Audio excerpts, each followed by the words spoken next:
Yo, what up? It's your boy, this is Galvin, coming at you guys with the next episode of my life story. Like I said, just trying to coast right through these. As you guys remember, we left off talking about how I'm in Florida, and I just found out that my mom got hit by her husband at the time, Steve. Now, you guys, some of you that have been watching this, y'all know how I feel about Steve. You already know how most of that stuff goes. So let's just get right into it. As soon as I found this out, I was on the first bus out of there. It took me like a couple days to get to Virginia, but essentially I was pretty upset because I had to leave my brother behind, and I didn't want to. You know, I did so much work to get out of New York to get to Florida, and I'm only in Florida for fucking like 3 or 4 months, and then 2 months actually, and then this happens where I have to go back to Virginia to take care of this business. So let's get right into that. I go back to Virginia, finding out that Steve put his hands on my mom, and they don't even know I'm going to show up. I just show up at the house.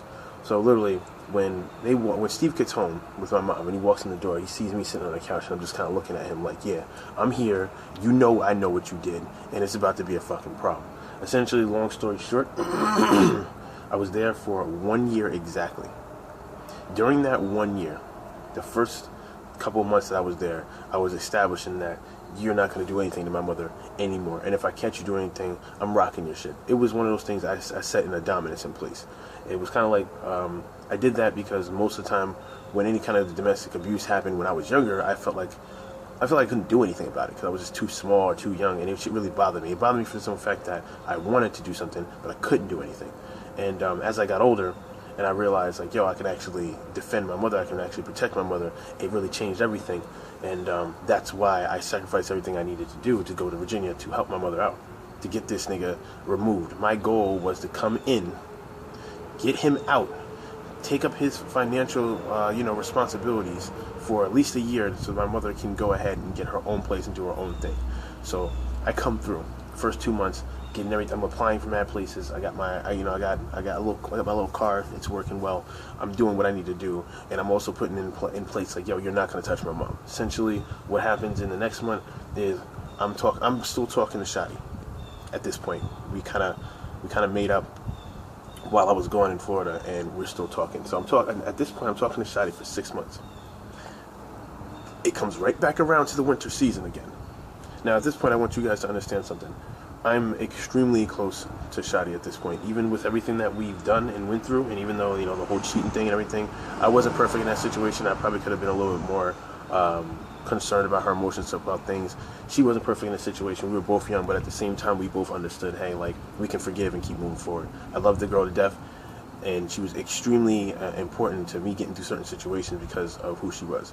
Now, remember I told you guys, like, Trish had came back in a situation. I forgot to tell you guys in the last episode, when Trish came into the situation when I was in Florida, it was only temporary. It was around, Trish came into play around the time where Brawl came out. Or something like that. Or was it around there? Yeah, it was around the time Brawl came out. Or was it? I don't really remember. But regardless, she came to play temporarily and she left. So there's really no need to even speak about her. Long story short, she came and gone. Shoddy, on the other hand, I was still talking to. And I was dealing with Shoddy. I was pretty much long-distance relationship with Shoddy. So it's been 2 months and I've been there. I get this job at Canon. So I'm working for people that, make cameras and whatnot. So I'm working for them. And I get to a point where I want to help Shoddy get out of her situation. So she's like, she's in she's in New York, and she's pretty much going through a lot of shit. She's living with her dad, and shit is just fucking not good right now. She's getting kind of stagnant. The job she was working at closed down, and she was pretty much just rotting away. So what I did was, I offered her, I was like, yo, I'm going to try to get you here so I can take care of you, and I can get you on your feet, so, you can come here, you have a partner, you have a place, you can kind of, get something going. Long story short, right before I actually allow her to come, I get a message one day. Now this is around December. I get a message from that kid that she played me with. The message says, I'm gonna sum it up for you guys. Yo, just want to let you know, I don't know if you still thinking about taking her with you, but I'm just letting you know that I've been fucking her and doing this and doing that and doing this for the last 6 months. She's been telling you it's this, this, and this, but it's actually me, blah, blah, blah. Yeah, I'm just letting you know because that's what I thought I would do because I don't want you, you know, doing something stupid. But in reality, you need to know the truth because she's actually fucking with me, blah, blah, blah. I was like, yo, let me explain this to y'all. I went 6 months in Virginia. I went half the time I was in Virginia. The first 6 months, I told you guys I stayed there for a year. I went 2 months without working, got a job, was working for 4 months, wanted to bring her there. At the 6 month mark, he tells me this because I was going to take her there the next week. Everything Shoddy was doing, whether she was going to a modeling thing or a photo shoot, or whether she was going out to eat or going out to lunch or doing anything or buying or having somebody buy something for her, everything that she did, everything, she would always tell me she was around her best friend, Jenny. So I'm thinking, all right, so cool. Everything that you've been doing the last mad months, every time you have your buddy, you're running around, you're doing what you gotta do.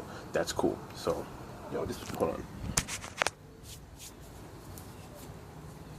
Okay. So she's saying she's around her friend the whole time. Come to find out, every single time that she ever told me, hey, I'm here, hey, I'm there, I'm doing this, I'm doing that, in reality, she wasn't actually with her friend. She was with him. So essentially, for 6 months of me dealing with her and dating her, I was getting played the whole time. So every single time, I remember one time she's like, I got a pea coat, it's mad nice, and blah, blah, blah. Jenny bought it for me. I'm like, oh, that's nice. Let me see what it looks like. See, I'm like, oh, yeah, it's cool, it's nice. Come to find out, Jenny didn't buy it for her. This dude did. Oh, yeah, I went out to this photo shoot, found out that she didn't go with Jenny. She went with this dude. Everything that she was doing, she was chilling with this dude on a daily basis, but publicly announcing to everybody else that, hey, I'm with this guy.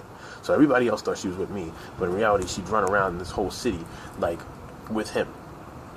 You can imagine at this point, like I told you guys, I was really, really close to her. When I found that out, this shit destroyed me. I was fucking done. And it's interesting too because as close as I am to Shoddy, she's made mistakes. I made mistakes, but it was one of those things where I never really cheated on her in any way, shape, or form. I'm not gonna say never really. I did not. And when I found that out, that shit killed me. Mind you, I was supposed to bring her to Virginia with me to try to get her on track because she was like, I don't know what's going on. Long story short, I find this out. I talk to her and I tell her this. I said, due to everything, we're not going to be together. I'm like, but I'm not going to shun you away. I'm not going to cut you off. I'm not going to do anything like that because I do care about you. People do make mistakes, but at the same point in time, I will not be with you. I'm like, if you want to come here, I still will take you in, but I'm not going to be with you.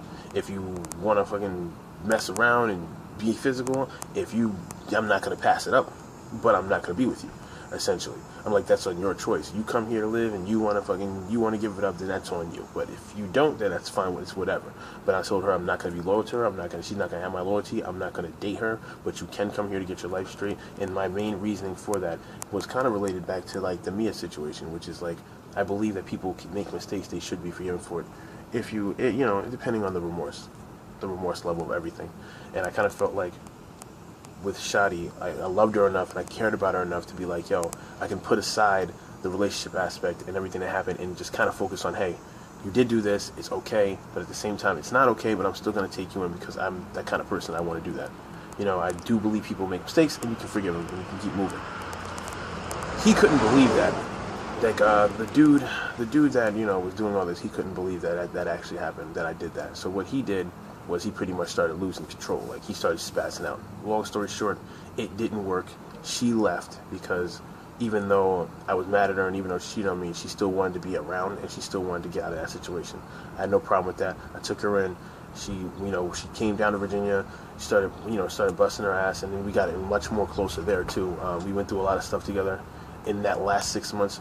That was really tough for us to get into. I'll tell you guys one thing. I ended up getting Steve out at the 6 month mark too. I almost had to fight him a couple times, but I got that nigga out of there just by the simple fact of making him so uncomfortable over every day. Like, I remember one time walking in on him talking mad junk about me, but essentially I made him so uncomfortable on a daily basis that he didn't really have a choice. He was just kind of like, yo, I gotta get out of here. Like, this dude's gonna end up doing something to me. That's how he felt. He would lock himself in his room when he came home. He'd come home, go straight upstairs, lock himself in his room, have mad food with him, staying there the whole day. Had a bathroom in there and everything, never came out. And essentially I was just protecting my mother. Eventually one day he just walked out on us, just disappeared. And, you know, my mom was mad about that, but at the same time, like, yo, that's a blessing in disguise. I will pick up half of his things. It was like almost $1,000 worth of stuff a month that I had to pick up on. I picked up on it. Shoddy was helping me. Everybody was happy. I was happy during that point because I was just like, yo, my mom's going to do what she needs to do. My sister is doing what she needs to do. I wouldn't say my girl, but Shoddy was doing what she needs to do, and I was working, and I was just focusing on, yo, I'm going to get out of here. During this time while I was working, I was talking to a couple girls. One name was Nance, and these girls I met like on, what was it, MySpace or Facebook at the time? I don't really remember which one. I think it was Facebook. I don't remember which one it was, but I was talking to these two girls from Florida. One name was Joyce, and the other one name was Nance. Now, that was towards like the end of the last 3 months. I was talking to them. Nance was more like a best friend. Joyce was like a relationship prospect, and I was talking to both of them. During the very last month that I was there, I started getting kind of very close to Joyce, and Shoddy was starting to realize that I was going to leave, so she had to do something. Shoddy eventually went and joined the military and kind of went forward with her life. My mom went to a family reunion and ended up getting back with my dad. Like, what the fuck? How did that happen? Like, makes no sense, but essentially that's what happened, and to this day she's still with him. And that was interesting to me. You would think that, you know, all kids want to see their, you know, parents get back together and all that stuff, but in reality I was just like, that makes no sense to me. I just don't get it. Regardless, it happened. She did it. It was what it was. She got back with my dad, brought my dad into the situation. Now my father is living with me. Now you guys know how I feel about this nigga at that time. You guys know, if y'all follow this story, y'all know how I feel about this nigga. So you bring him into the house, and I'm just like, oh damn, this nigga's back. First thing that starts happening is there's like a separation. My family breaks into two. It's like my mother, my sister, and him, and then it's me and Shoddy. Everything gets split. We start getting screwed over on bills. We start getting like fucked over with like stupid things like you come home. I'm paying mad money for everything. I come home, and my mom is telling me, oh, you got to pay more money for the water bill. And I'm like, why? I just gave you blah blah blah for it. Like, nah, like your father said blah blah blah, and I'm getting mad pissed off. I'm like, I'm not paying that shit. I just gave you this much, and I don't even have money to do with anything else. Like, I was just dishing out money like crazy. Every check was like $400 going towards the house, like just easy. You know, I was just like, yo, like, nah, man, like I'm not doing that. Well, I come home, you know, Shoddy comes home off work, not knowing any of this happened, goes in the shower to turn on the hot water. The water's off because this nigga went and turned the hot water off. I was just pissed. It was a bad situation. I got mad pissed off at this nigga because I'm like, yo, how the fuck you gonna come through and do that, essentially? When he first came in there, he wasn't even working. I was taking care of him, essentially. Even after everything, after all the screws he did to me that you guys know about from the last episodes, I still was taking care of him in some weird way. And if it wasn't for me, he would have been with my mom in the first place because there would have been no opportunity because Steve would have still been there. So it's like he kind of took all the work I did and just kind of like, oh, whoa, hey, it's an opportunity. Let me just jump into that shit. So essentially, at the end of it all, I was getting ready to leave. I was done what I had to do. My mom moved out and got a different place with my dad, decided to work things out and be with him. My sister went with my mom. No, my sister, I think she went with my mom at first, and then she ended up going to New York. But it's long story short, I ended up leaving 1 year to the day of that. It was a great situation, you know, to be around my family for a year, and you know, I missed my brother and everything in Florida, but I knew I had to get back to Florida. This time I wasn't going to Palm Bay. This time I was going to go back to Orlando. And I had Joyce waiting for me. I'm going to talk about that in the next episode, but essentially that's the end of this one. We were there for a year. Now we're going to get back to Florida, and I'm going to tell you guys why we went back to Florida and what we were actually aiming to do. So it's your boy, this is Galvin. I'll holler at you guys in the next episode.